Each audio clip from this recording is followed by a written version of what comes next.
शर्म नहीं आती बुढ़े आदमी पे हाथ उठाते हुए? ए, बुढ़ा किसको बोलता है? बुढ़ा होगा तेरा बाप। बाप पे क्या जाता है बे?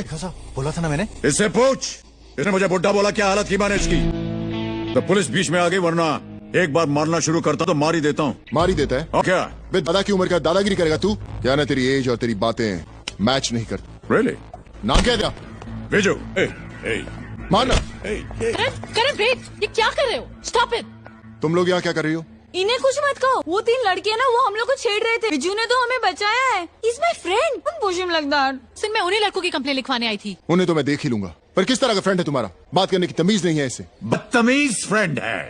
देखो, लेकर जाओ इसको।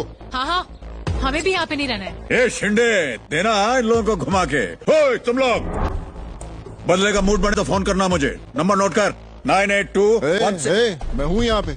धमकी क्या दे रहा है इनको? हाँ? डालूंगा तेरे को अंदर। चल निकल यहाँ से, चल।